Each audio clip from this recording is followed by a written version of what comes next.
Well, I said we'd go out to dinner. Well, if I order it on Amazon, it should come tomorrow or the next day. Because I've got Amazon Prime and the grocery store isn't very... Well, they were on sale last week. Let's see if they're still at a good price. If you drink everything but like a teaspoonful of milk, do you have to put the gallon back in the refrigerator? I don't know what he was doing, but this didn't come through like I asked. Anyways, we're going to have to start over. Could you pick up some more butter while you're out there?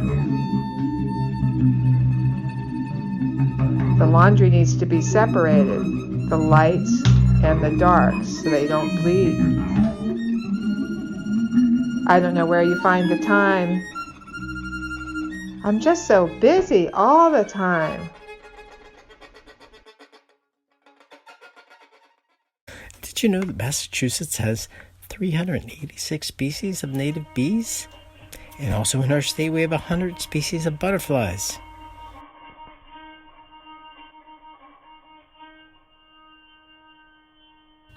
People look across a park or a golf course and think it's green and lush, but to a bee it's like a desert or a petrified forest. There's nothing to survive on.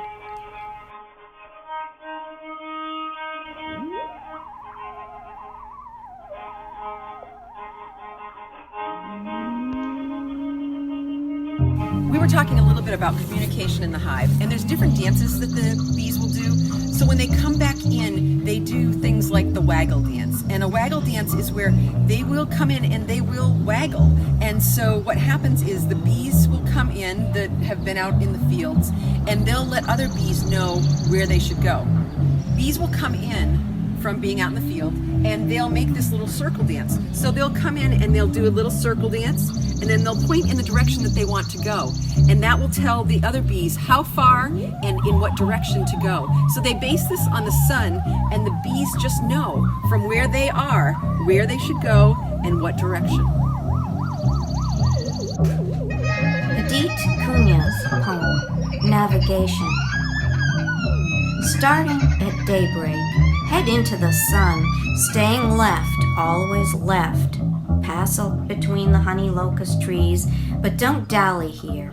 They are blooming and sweet, but not as sweet as the goal, trust me. Soar over the ample patch of Queen Anne's lace.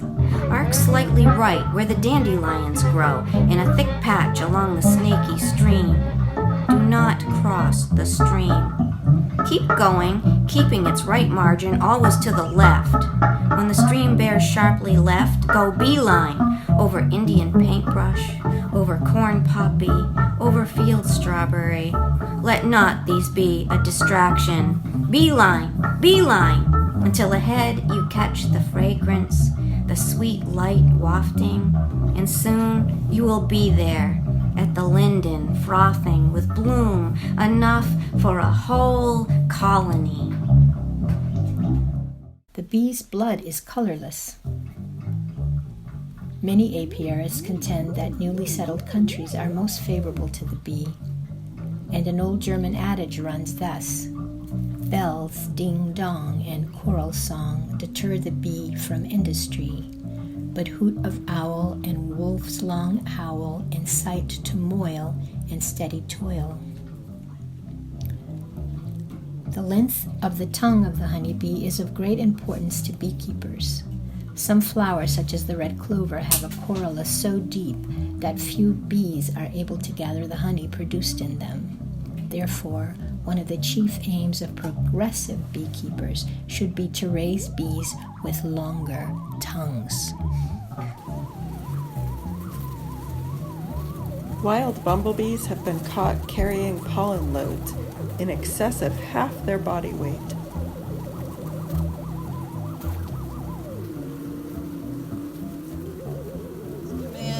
and they do it really quickly. If you get it in, maybe you'll get some in slow motion, but they come in and then they go, woo, and they come in and they go right in. It's just beautiful. And then to see their pollen baskets, their legs in the back carry the pollen, and then they have hair all over their bodies. People don't realize that, but even on their eyes, they have hair.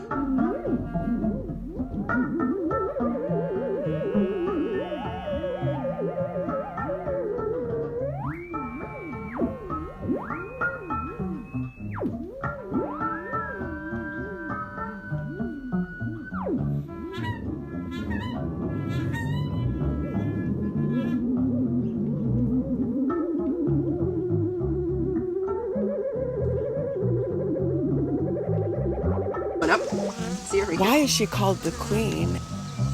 Are you able to track her? Yeah, I think so. It's kind of sad they call a hive without a queen hopelessly queenless, but you can sense the bees' like anxiety that they don't have a queen.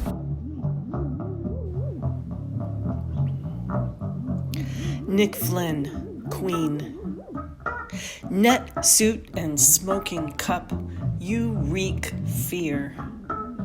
If we fight back, or if there isn't enough, you seek me out with gloved fingers to crush my head.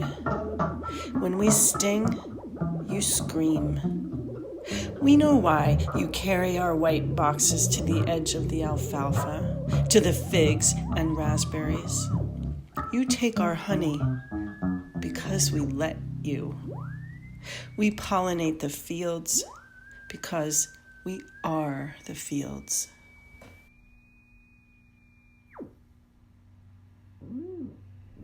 I was just wondering if you could tell us more about the life of the queen, like the life cycle of the queen, and also why is she called the queen? And at what point do you know in history that bee began to be called the queen? Yes. Well, she used to be called the king. She used to be called the king. Yes. Wait, say that again. I know. She was made mechanically ecstatic. So to raise a queen, what I do is I take a hive that's got a queen, I pull the queen out, and within 24 hours the bees are going to sense, hey, we don't have a queen. They're going to want to raise a queen. So when they want to raise a queen, they start producing royal jelly. Anatomy of the honeybee: antennae, head, eye, mandible, thorax, leg, abdomen, forewing, hindwing, honey stomach, pollen basket, stinger.